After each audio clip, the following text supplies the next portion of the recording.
Ready to go. Do you need to do something here? Okay. You're all set. Oh, yes, I do. Thank you. Okay. Good afternoon. Afternoon. So nice to see you all here on a late Friday afternoon. You didn't go rushing home to have a cold one and sit on the porch. Thank you very much for coming here instead for a little bit. I'm Diane Galusha. I'm the Town of Middletown historian, and I'm also the president of the Historical Society of the Town of Middletown.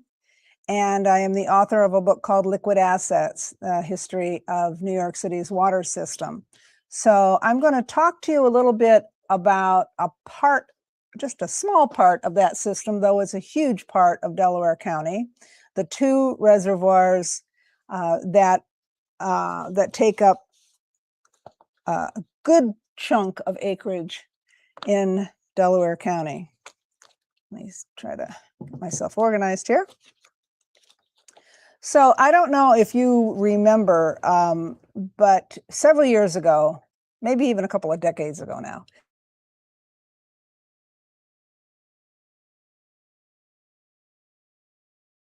the Delaware County Historical Association did put out a book, county, and it was called Between the Branches. And so the premise was that Delaware County lifestyles and industry and creativity have been traditionally come from, in large part, from the rivers and streams that watered, shaped, and periodically overwhelmed the landforms here. But so this is what they're talking about. I don't know if you can see from that distance, but there's the West Branch and there's the East Branch, and they pretty much go from one end of the county to the other, both of them in parallel. So this talk is about how a great city to our south came knocking on Delaware County's door in the middle of the last century to claim the branches and much of the land that lies between them. Believe it or not, this is where the West Branch of the Delaware River begins, in this spring. This is on Mount Jefferson in the town of Jefferson, Schoharie County, and it feeds the Stamford Reservoir.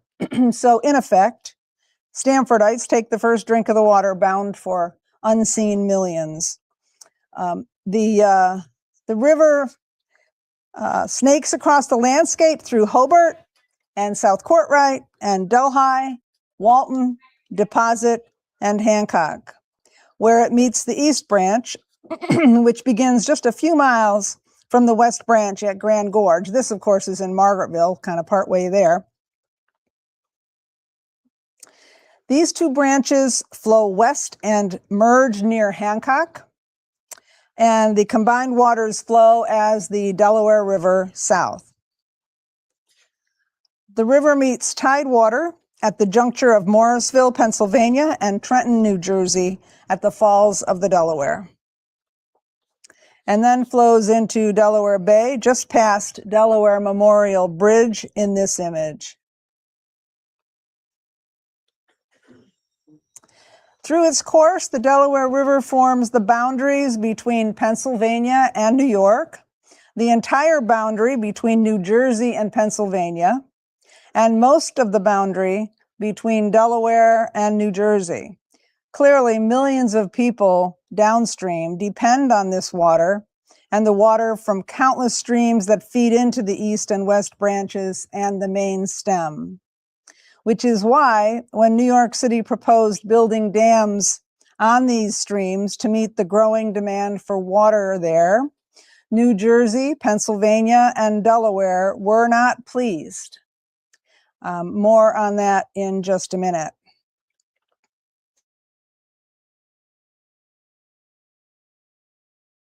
New York's Quester Dam has quite literally never stopped developing the infrastructure to bring the water to its people.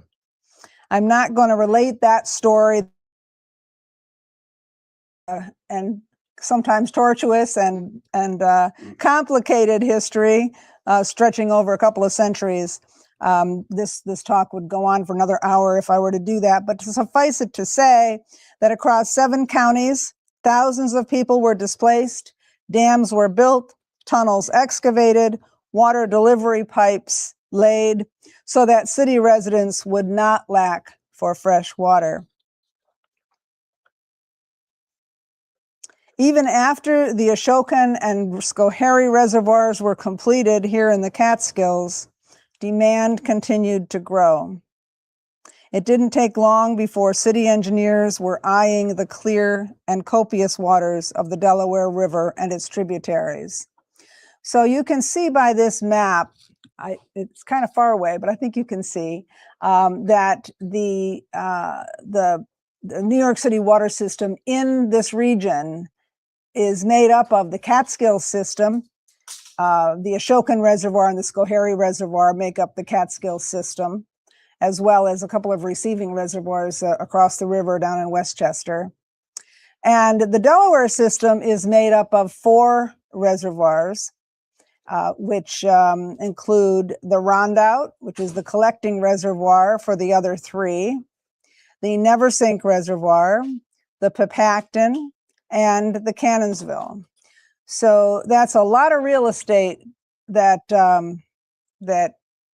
provides water for New York City's millions. So the city came up with a plan after finishing the Catskill system, which was pretty much done when the Schoharie Reservoir was completed around 1925. The city came up with a plan to build 3 reservoirs, one on Rondout Creek, which is actually a tributary of the Hudson River in Ulster County. That would be the collecting reservoir for the Neversink on the Neversink River in nearby Sullivan County, and the Pepacton on the East Branch in Delaware County. That was the 3rd reservoir at that time when they came up with this plan. Well, this plan alarmed downstream users who depended on Delaware River water, those folks down in Philadelphia and Trenton and below. Well, after a long legal battle with the states of Pennsylvania and New Jersey over rights to the river they shared, the U.S. Supreme Court in 1931 gave New York City permission to dam the Delaware and its tributaries as long as main stem at Montague, New Jersey was maintained at a specific level. This ruling was modified by the Supreme Court in 1954 to allow for the construction of the Cannonsville Reservoir on the West Branch, and that was the 4th reservoir in the Delaware system. Well, one more map just to show you the extent, the geographic extent of the city's water system. The parcels in green, outlined in red, are the city's watersheds. The small one to the east of the Hudson River, that's the Hudson River that goes from north to south, that big blue line. The east of Hudson watershed really consists of the Croton River and many of its tributaries. That was the first system built and completed in 1842. And that much larger watershed to the west of the Hudson River is where we sit in the Catskills. And it's a lot of counties, 35 towns, a lot of water. And if you've ever lived through a Delaware County flood, you know what kind of water we're talking about there. So the city was not, was right on target about where to put their collecting reservoirs in a place where it rains a lot. So I'm now going to kind of focus on the 2 reservoirs that are in Delaware County. The Pepacton project got underway in 1947 when contractors began diverting the East Branch of the Delaware River so that an earthen dam could be built across the valley near Downsville. The diversion tunnel to divert the river away from the construction zone temporarily was itself a marvel of engineering. Consider the forms required to concrete it. These guys are posing on these concreting forms. The dam itself was begun in 1950. The reservoir it forms is the largest in the city's system. It is 18 miles long, 180 feet deep at its deepest point, and holds 140 billion gallons. That's about a quarter of the city's supply. The 204-foot-high Downsville Dam was built by machines mostly. A concrete core wall was constructed across the valley. You see it marching across the valley there. And earth was mounded and compacted against that wall to form the dam. Bulldozers scraped earth from the basin floor and adjacent hillsides and loaded it into big bottom dumping trucks called Euclids, known for short as Ukes. These trucks carried the material to separating plants called grizzlies. It's a whole other language for these major public works projects. And then spread the graded fill on the dam to be compacted by special rollers. 80 Ukes were employed on the job, 40 on one side of the dam and 40 on the other. They worked all day and under glaring lights all night. This was a 24-hour-a-day project. Constructing this beautiful curved spillway was an enormous undertaking, as was the gatehouse on the north end of the dam, which regulates required water releases to the east branch below the reservoir. The city couldn't just build dams and stop the water entirely. They couldn't, because these are interstate waterways, they couldn't claim all the water for themselves. So they are required to maintain the flow, as I mentioned, downstream in New Jersey at a certain level, and that requires monitoring which reservoir they can afford to release water from to without shortchanging their water supply needs. It's a very complicated dance that they play, or that they dance.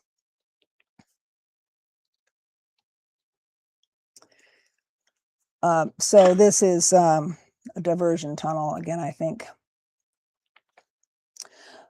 So while they were building the dam and the other infrastructure above ground, workers operated little trains on tracks far below the surface, blasting and clearing the East Delaware Tunnel. The East Delaware Tunnel connects the Papacton Reservoir with the Rondout, the collecting reservoir down in Sullivan County, Ulster, Sullivan County. So they worked in both directions from the bottoms of 3 vertical shafts, hundreds of feet beneath the surface, eventually reaching each other to forge a continuous tunnel, which was then lined with concrete.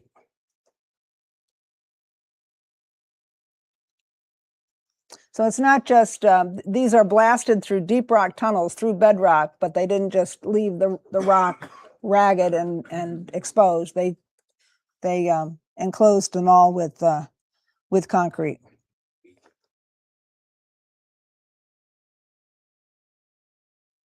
Activity in the Downsville area. Hordes of job seekers came from as far away as Alabama and Oklahoma. They were known as Okies, Arkies, and Alabams is how the locals referred to them. A lot of folks who were professional, career, I should say, public works construction people and engineers and others followed these huge municipal projects around the country.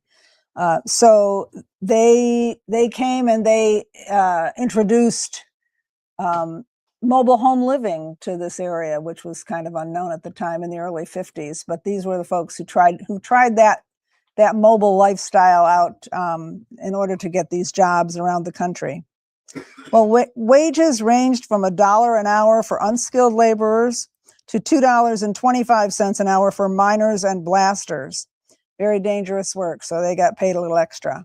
Between 1952 and 1954, when the Shavertown Bridge and the substitute roads were being built, along with the dam and the East Delaware Tunnel, an estimated 1,500 workers were employed on the project. Many workers brought their families, creating a huge demand for housing and services. Enrollment at Downsville Central School swelled from 260 to an eventual 600 students, requiring 2 building expansions. Margaretville Central School also saw enrollment push up to the 600 student level over the course of the project. I think Margaretville maybe now has 300 kids, K through 12. So these had big impacts on the communities at either end of the reservoir, in Margaretville and in Downsville. While Downsville and Margaretville were boom towns, the places between were being wiped from the face of the earth. This is a rather grim prospect of everything having been bulldozed and burned, and the water being allowed to rise. So the water is rising there and is about to engulf the old roads. Between 1947 and 1954, 929 people in 4 hamlets, that's Papacton, Shavertown, Union Grove, and Arena, and on 113 outlying farms were forced to move. A total of 21 square miles in the towns of Colchester, Andes, and Middletown were claimed for the reservoir and buffer lands. Besides the farms and 260 residences, there were 8 churches, 8 stores, 3 hotels, and many other structures. This was Atkins' store in Shavertown at an auction that they were having there, which drew big crowds of people. They kind of occurred with depressing regularity throughout the basin during those years of the early 1950s. Some homes and buildings were moved to new locations, but most were destroyed.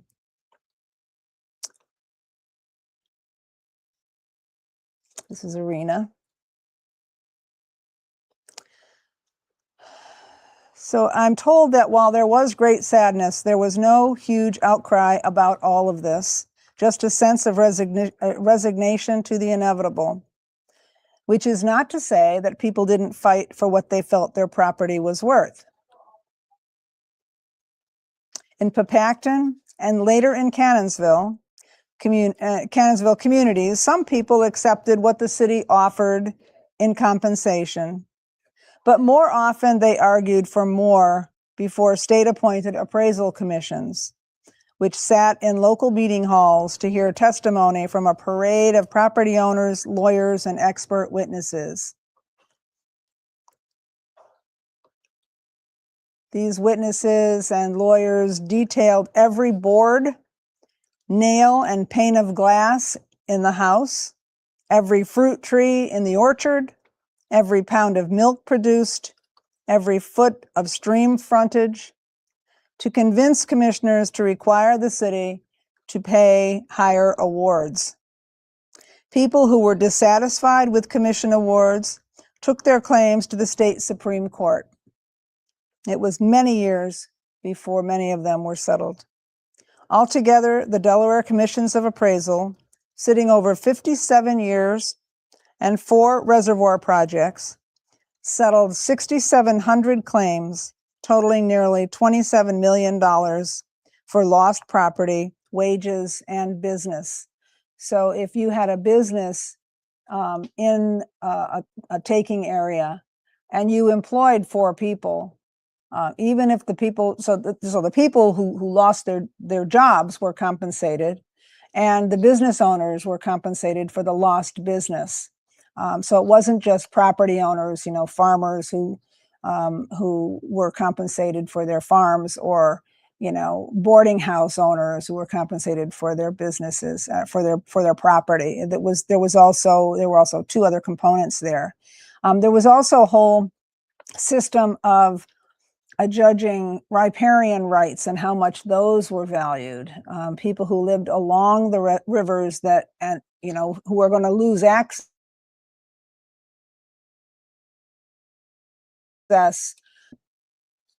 Who the fishing might be affected, or their own water supply would be affected by damming the river upstream.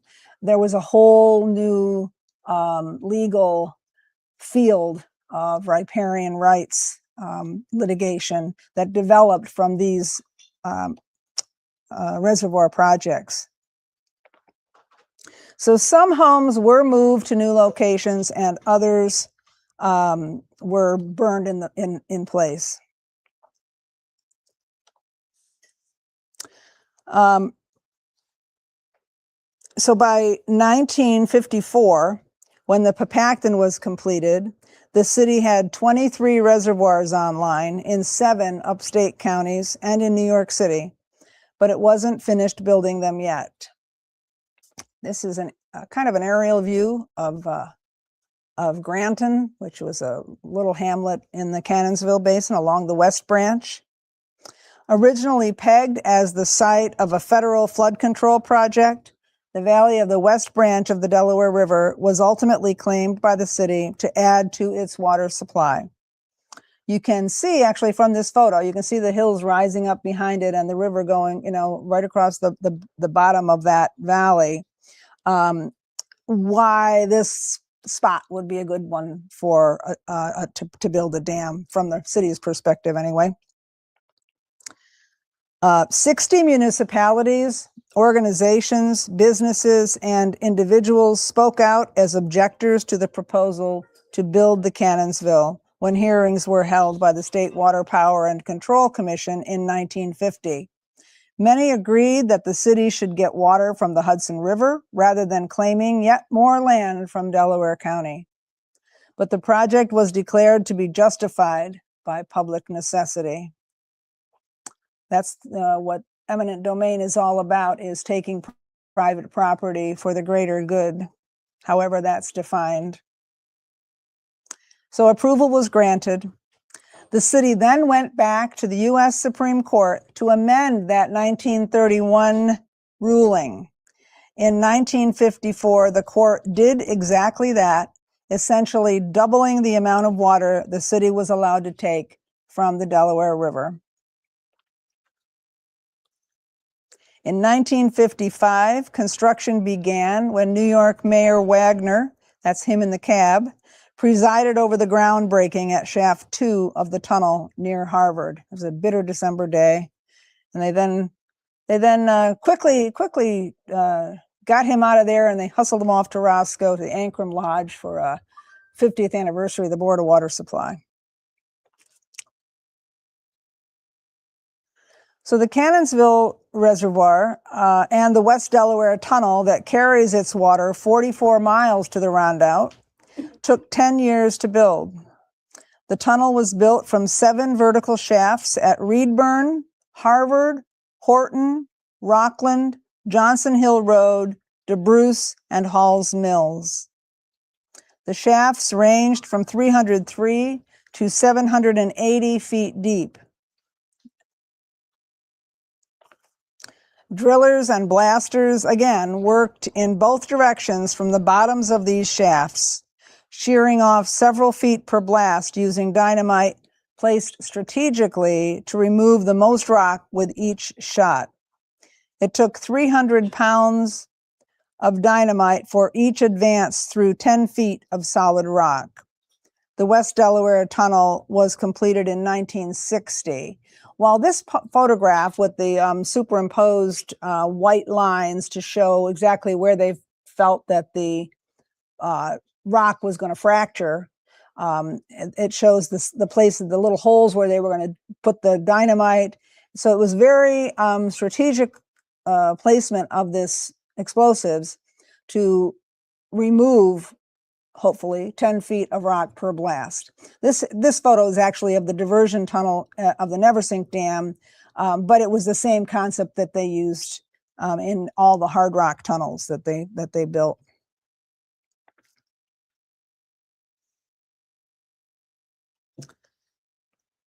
Well, so they eventually, these drillers that were drilling towards each other from the bottoms of these vertical shafts eventually reached each other to forge a continuous tunnel whose finished concreted diameter was 11 feet.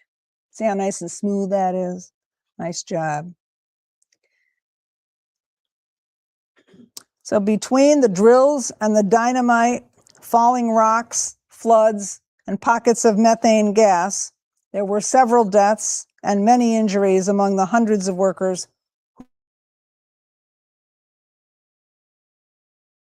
who were on the job.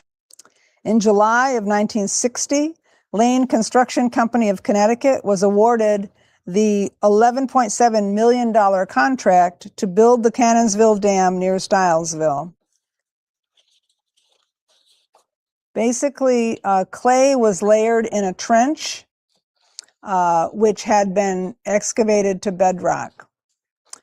Graded earth taken from the valley floor and hillsides, like at Papacton, was then piled atop the trench and against the existing glacial hill in the center of the valley. 31 miles of substitute roads and 4 new bridges were also built, including the 1,200-foot-long Cannonsville Dam, supported by 6 piers, 140 feet high. In 1962, a Walton worker died when he tumbled more than 100 feet off this bridge.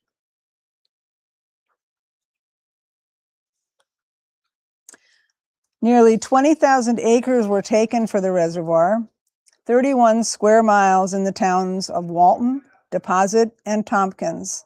Tompkins lost 1/4 of its land and half of its assessed valuation. This is, or was, the community of Cannonsville after it was completely cleared, almost completely cleared. You can still see the creamery there in the bottom center, which was operated until the bitter end. But they also, you can see kind of, I wish I could point, but I don't have a pointer, kind of to the left center, there's, you can make out the cemetery there. And that was another sad chapter, removing people who thought they were lying there resting for eternity, and they dug up their remains and moved them to wherever the families wanted them moved. They were given a small stipend to pay a funeral director or somebody to dig up the grave and move the headstone if there was one, and move it to a cemetery that, up someplace out of the reach of the water. And those who were not claimed were buried in what we know is the Papacton Cemetery that's it's up the hill from Tremper's Kill Road, in the town of Andes. I think it's in the town of Andes, isn't it, Jim? Yeah. Yeah, and so those folks were moved there and didn't have anybody left to claim their remains.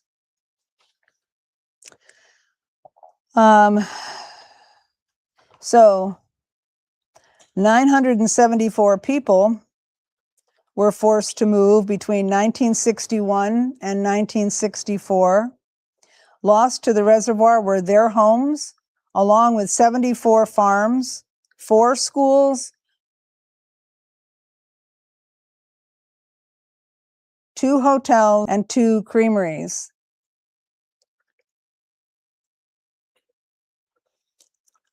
This is a store. That's the Methodist Church.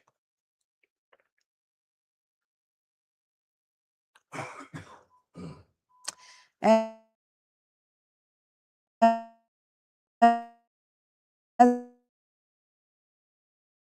in nearly all placed, 2,150 bodies were dug up and relocated from 11 cemeteries in the Cannonsville Basin. So late Hilton Evans of Deposit told me once that if you couldn't get a job on the project, you could always get a job digging graves, which he did. 2 guys, he said, could dig 4 graves in a day. The last Old Home Day in Cannonsville drew a crowd of 3,000 people on the 4th of July, 1956, almost exactly 70 years ago. They would spend the next several years vacating their homes and farms and trying to find new places to live. The last 4 residents left in 1964. Finally, the dam was operational. It's quite a pretty picture. If you didn't see what happened before or what was there before, it's quite beautiful. Today, fishermen and kayakers paddle on this giant lake where history was submerged half a century ago, more than half a century ago now. At the groundbreaking for the Cannonsville project, Mayor Wagner had said, "Our water supply has been more responsible for our preeminence as a city than any other natural advantage." And working with Delaware County agencies, officials, and organizations, the city has zealously protected its watershed in the decades since. The story of how adversaries became collaborators on behalf of water quality is another complicated tale for another day. So this is, as I'm sure you've heard of, the New York City Watershed Memorandum of Agreement, which continues to be tweaked every year. And this was the original 3 volumes, 1,500 pages, which was negotiated over 6 or 7 years. So I'm going to leave you with this wish that those who provide the water, those who live near its source, and especially those who consume it, consider an old Chinese proverb: when you drink the water, remember the spring. Thanks for your attention.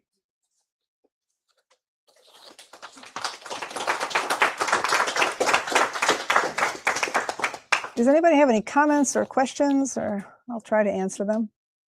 Diane, I have one for you. I have heard over the years from old timers in our town that when they flooded the reservoirs and tore the buildings down, they didn't actually tear the churches down, they flooded them. Is that true? No. That is a story that I have heard so many times.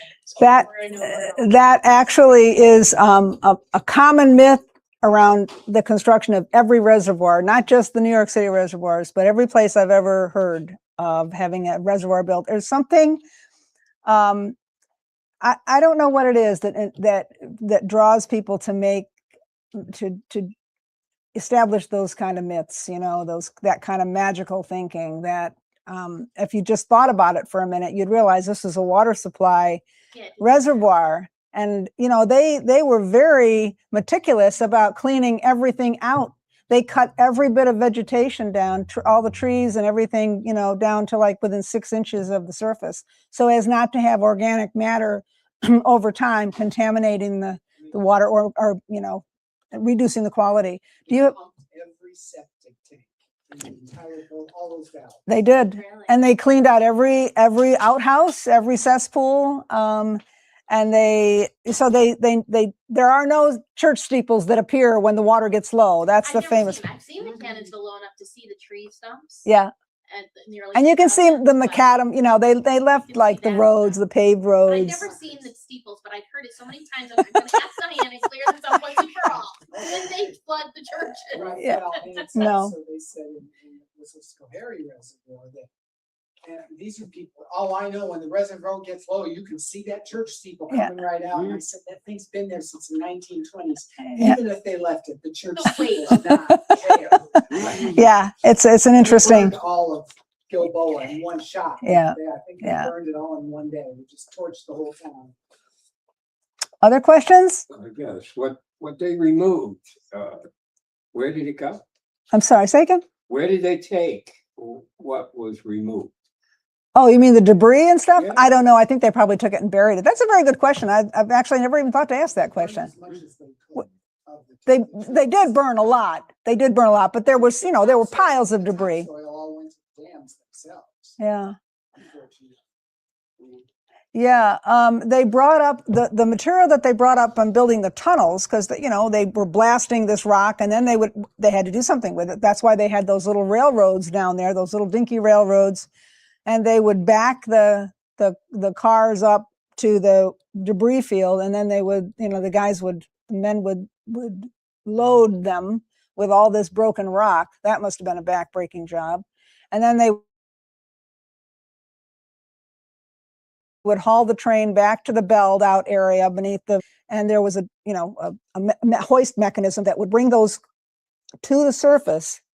And then they would use that material to build roads, build the new roads and other, whatever other purposes the local towns might have needed them for. How many miles of tunnel did they have to bore? How many miles of tunnels? I could look it up in my book for just a moment, but I don't have it. Well, I do sort of have it committed to memory, actually. The East Delaware Tunnel, which connects Papacton with the Rondout, is 25 miles long. The West Delaware Tunnel, which connects the Cannonsville to the Rondout, is 42 miles long. And the Neversink Tunnel, which connects the Neversink Reservoir to the Rondout, which is just down the river a little bit, is 7 miles long. So it's a lot, and there's a lot of concrete down there too. Yep. Other questions? It's not a question, it's more a comment. A relative of my mother's was an engineer who worked on the tunnels in the Pacton district. And when they got that completed, they said that where those two, where they're coming from each end, going to the middle, they were off by 6 inches. Yeah. 24 miles. So that wasn't too bad. Considering Yeah. They didn't have, you know, the mechanical stuff we've got now today where they can look down into the ground and see where all this is. They had to do it by, you know. The surveying was really amazing. But I've also heard that makes more sense. 6 inches is more plausible than the 1 inch that I've heard, you know, 1 inch, how can you even measure it? But it's, I mean, you know, however you feel about the reservoirs in our midst, they are kind of miraculous in a way.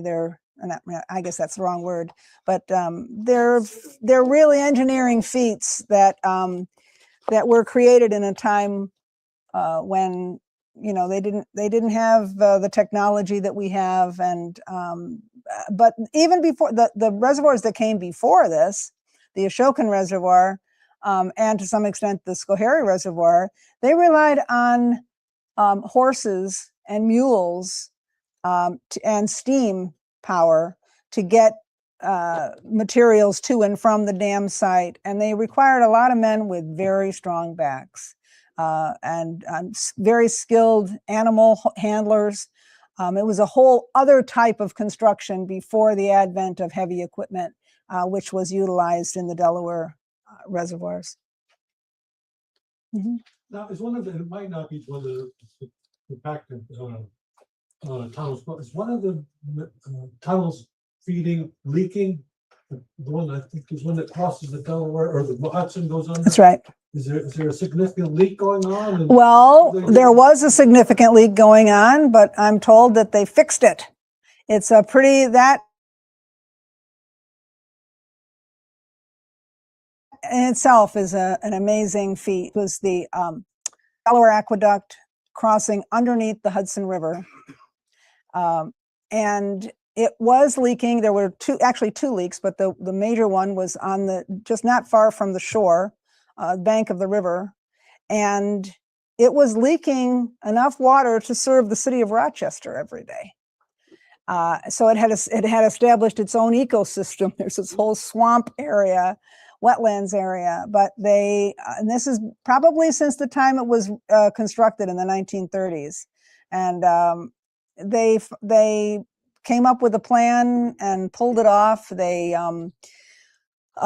built a tunnel that bypassed that leaking area, a whole new tunnel that bypassed the leak. And now they are in the process of sealing up sealing off that damaged part of the tunnel. And so now the water is flowing around the leak. Instead of fixing, they couldn't fix the leak, they just built around it. Pretty incredible. I'm not exactly sure. I don't know if that's actually altogether finished, but it's taken them 20 years to build it. So that's not the same one that they were going to drain the compacting down 10% more, trying to fix, and then when we had so much water, they got out, and it's just kind of sitting there in limbo, and they haven't done anything. Well, I can't speak to that. I will say that the plan was, and they ended up with some issues, which this plan kind of got muddled, but they, because they were for the 6-month period that it was going to take to seal off those ends, they were going to, and I don't have access to city plans, but they were going to have to rely on the other sources of water, the Catskill Aqueduct, from which carries the water from the Ashokan and Schoharie reservoirs, and they were going to have to shut the whole Delaware system off because that's what the Delaware Aqueduct carries, is Delaware water. So they needed to rely more on the Croton system and the Catskill system. Very complicated juggling act there. And I used to work for the Catskill Watershed Corporation. I worked there for 21 years. And so I sort of could hear about what was going on with the DEP, and which is the successor to the Board of Water Supply. But I've been retired for 6 years now, and so I've lost my thread to information thread. But just incredibly interesting work.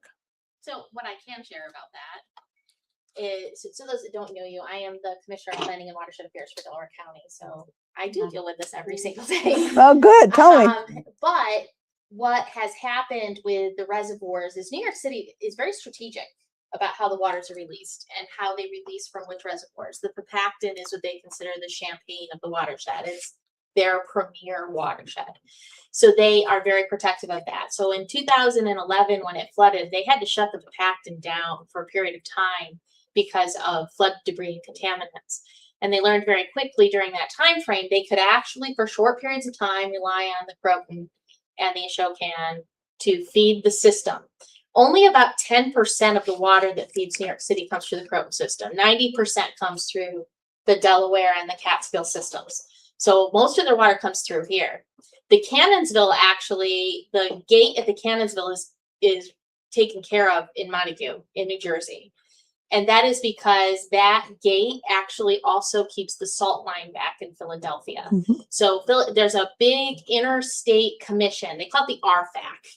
The RFAC is dictated by, I think, a 1969 Supreme Court order that basically there's 5 parties that have to agree to release patterns out of the reservoirs. It's Delaware, Pennsylvania, New Jersey, New York State, and New York City. So those 5 entities have to mutually agree to whatever releases are taking place or what actually happens.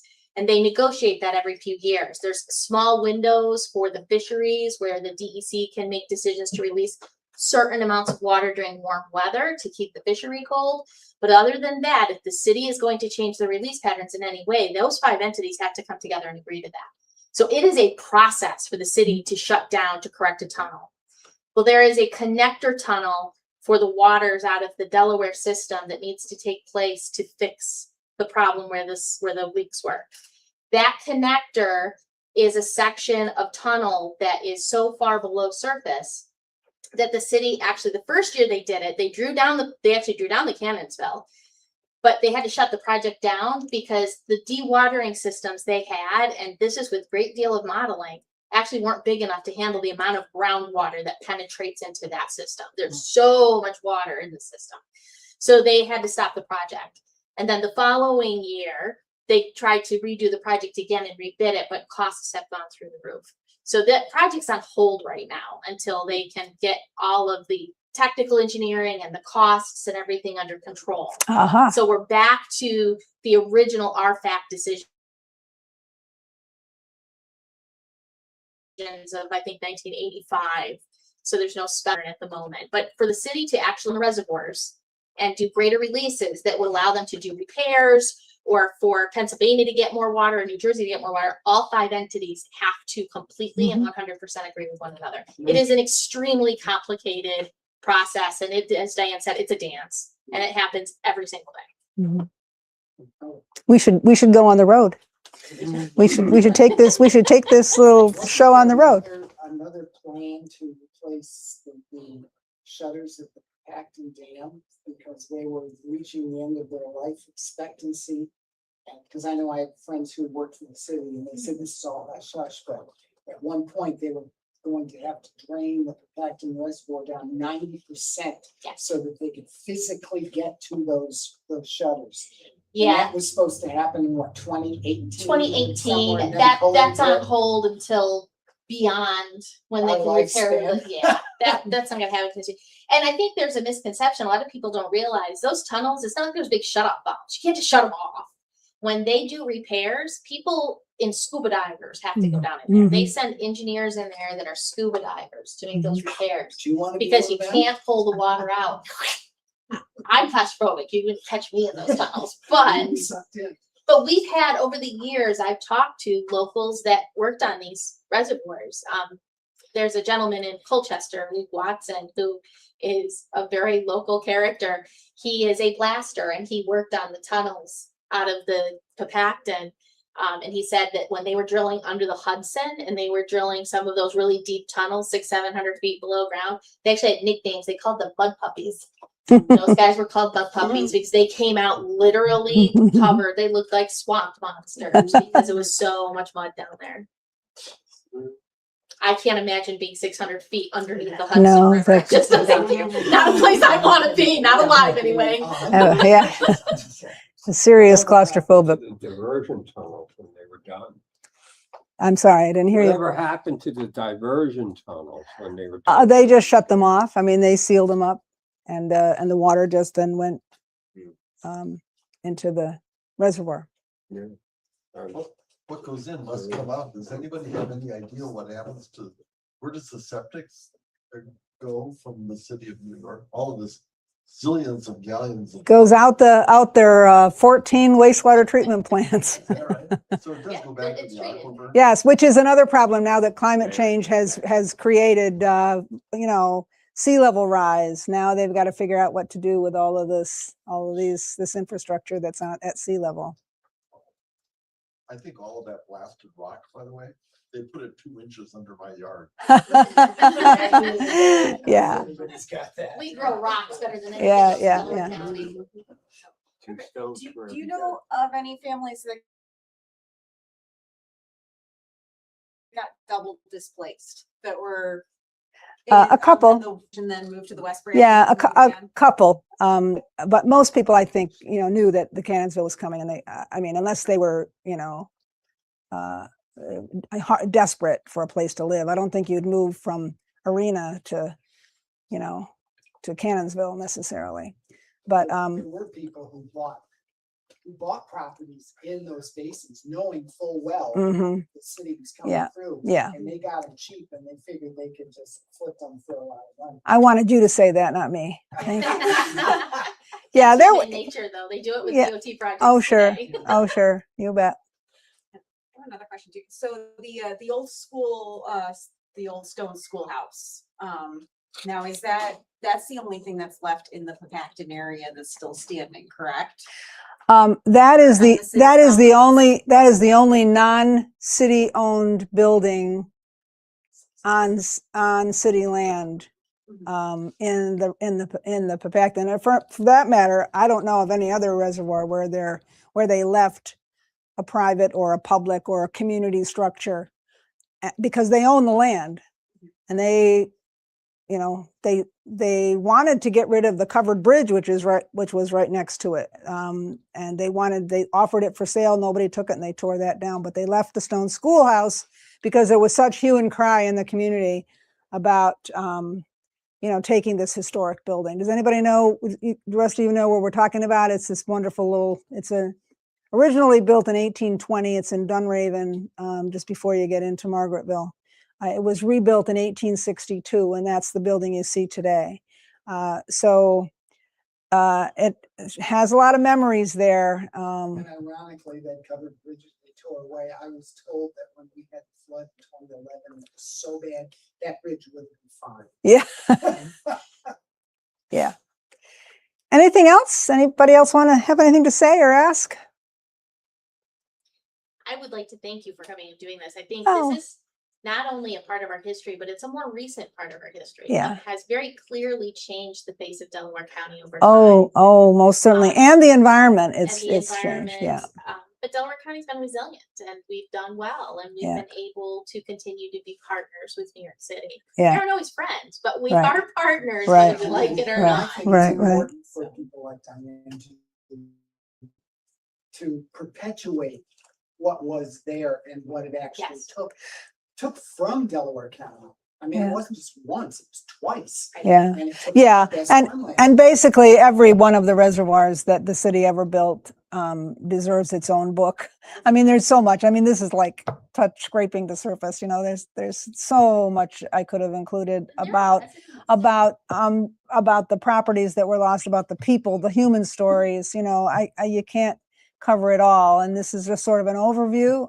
I think also what never got a lot of attention over the years was the work, the actual work that was done, you know, to create it, the people who lost their lives building it, you know, so we owe a lot to them. And so, yeah, when you drink the water, remember the spring. Thank you very much for your time. Hi, did you have another question? Well, just on that last point, I had always been under the impression that there was a lot of immigrant labor that worked Yeah. in the system, but you mentioned that Oklahoma, you know, so anyway, is it earlier on? Yes. Yes. Yeah, earlier on, the Ashokan and the Schoharie, the Ashokan primarily, was built largely by immigrant labor. The contracting companies would go to New York City and recruit these folks who were just arriving and who didn't know what they were going to do and needed a job, and they would take them up and they would be housed in these big work camps. A couple thousand people, you know, and sometimes they would bring their families. And so there would be separate housing for families, and then there would be barracks for the single men. That's a whole incredible other story, which, you know, the book has been written about it. It's called Last of the Handmade Dams, if you're ever interested in looking that up. Fascinating. Good question. Thank you. Sorry? Thank God ice wasn't around. Well, we still have our balance. Thank you very much. Thank you. You bet. Have a nice time at the fair. Yeah, thank you so much. You bet. Oh, no, no. My pleasure.